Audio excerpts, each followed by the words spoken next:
Hi hello नमस्कार. कसे काय सगळेजण? आय होप तुम्ही मजेत असाल.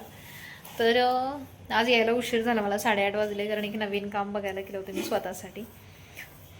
ते तर कॅन्सल करून आले. पण यायला मात्र उशीर झाला. आणि आल्या आल्या बघते तर माझं पिल्लू काय करते दाखवते. एवढं समजदार पिल्लू मला मिळालं आहे ना, म्हणजे मी खूप भाग्यवान आहे की होमवर्क करते. काय करतं पिल्लू? होमवर्क. हे काय आहे? लिहितोय काय? पण ते काय आहे? डार्क लिही पिल्लू. दिसलं पाहिजे, डार्क दिसलं पाहिजे. टीचरचे सर आहे, टीचरने लिहिलं डार्क दिसणार. हो, ते खऱ्याचं डॉक्टर नाही होतं. कसले डॉक्टर नाही होते ते डॉक्टर. नव्हते? खरेचे डॉक्टर नाही रिअल डॉक्टर नव्हते. नाही. हां, टीचरनी मोबाईल अवेअरनेस असा एक हे घेतला होता उपक्रम, आणि त्याच्यात डॉक्टर बनली होती. 2 दिवस अंशला प्रश्न पडला होता की ते डॉक्टर आहे का, तर ती डॉक्टर खरी नव्हती असं सांगतोय तो. खरंची डॉक्टर नव्हती. वाजलेत रात्रीचे 8:30 है ना. चलो चलो होमवर्क करो पहले. 6 वाजले पुढे काय नाही गं. चला चला करा होमवर्क. आणि स्टडी टेबल आम्ही फक्त घेऊन ठेवला आहे, त्याच्यावर स्टडी तर काय होतच नाही है ना. तोंडात नाही घालायचं. मी काल काय केलंय? हे तोंडात घातलं म्हणून शिक्षा दिली आहे ना काल तुला. मग तोंडात नाही घालायचं काही. चलो सरळ सरळ होमवर्क करो. जे दिसल वस्तू ती तोंडात घालतोय, म्हणून काल त्याला शिक्षा दिली होती मी, आहे ना. उलटा पेशा काढायला लावलाय तर कान पकडून. माझं टाकलं होतं की तुमचं कुठे टाकलं होतं? हा ना, तरी पण तोंडात घालायचं नाही काय. चला होमवर्क पटकन करून घ्या. मी आली की सगळे ह्याचे नखरे सुरू होतात. झालं असं की माझ्या बाळाला सांभाळायला जी मावशी आहे घरी आता त्याची, तर तिला एक कॉल आला की तुमच्या नवऱ्याने LICचे पैसे भरले होते आणि ते तुम्हाला आम्ही देतोय, गुगल पे करू की फोन पे करू, असा फोन आला. तर तिने तो मला दिला फोन. मला कॉन्फरन्स केलं, आवाज येत नव्हता म्हणून मी माझ्या नंबरवरून कॉल केला. आणि तो माणूस म्हटला गुगल पे करू की फोन पे करू. त्यांचे मिस्टर भरत होते LIC आणि त्याचे 12,000 रुपये आहेत आणि ते 12,000 त्यांच्या अकाउंटला टाकतोय.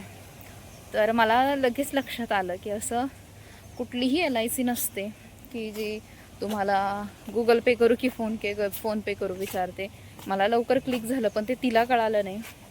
मग तिने मला तो नंबर दिला. मग मी त्याला कॉल केला, बोलले. मी त्याला म्हटलं ओके ठीक आहे ना, करा गुगल पे तिच्याच नंबरला, ठीक आहे. मग त्यानं काय केलं, मॅसेज सेंड केलं त्याच्या नंबरवरून. ते मॅसेज देखील मी तुम्हाला इथे स्क्रीनला लावते, तुम्ही चेक करू शकता. त्याचं रेकॉर्डिंग आहे थोडंफार, मी टाकते, तेही ऐकू शकता.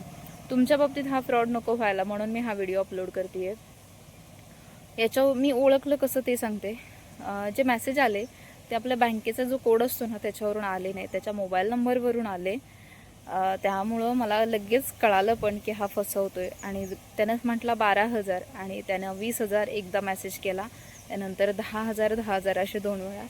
आणि नंतर कॉल करून मला म्हणाला चुकून जास्त पैसे पे झाले, उरलेले पैसे पाठवता का प्लीज. तो खूप गायवा यायला लागला की म्हणजे नोकरी जाईल असं तसं खूप. मग मी त्याला म्हटलं अकाउंटला बॅलन्स 5 रुपयेच आहे, पैसेच आले नाही भाऊ, 2 मिनटं थांब, 24 तासांनी तुला हे रिटर्न पैसे येतील तुझ्या अकाउंटला, मला आले नाही. म्हणजे मी हा जोक मारत होता. नंतर तो खूप शिव्या द्यायला लागला आम्हाला की अकाउंटला 5 रुपये बॅलन्स दिसतोय म्हटल्यावरती. कारण तो बिचारा फसला, कारण त्या मावशीच्या अकाउंटला खरंच 5 रुपये बॅलन्स होता. आणि मग तो खूप शिव्या द्यायला लागला. मग मी भरपूर लोकांच्या फोनवरून फोन करून त्याला डबल शिव्या द्यायला लावल्या.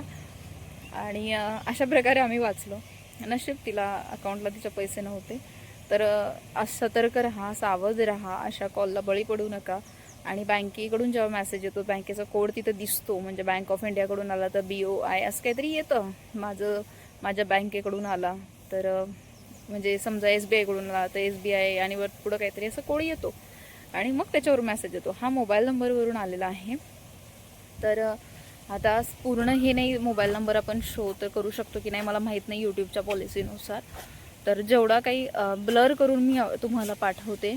आणि जो खाली मेसेज आहे तो देखील तुम्ही बघू शकता. फरकही ओळखत नाही की तो बँकेकडून नाही आलेला, सेम तसाच आला आहे. तर सावध राहा, एवढंच माझं म्हणणं आहे. चला आता मी ऑफिसला पोचले. घाई गडबडीमध्ये म्हटलं व्हिडिओ बनवावं पहिला, अजून कोणी बळी पडू नये अशा गोष्टीमध्ये. तर व्हिडिओ आवडला, चॅनलला सबस्क्राईब करा, कमेंट करा विसरू नका.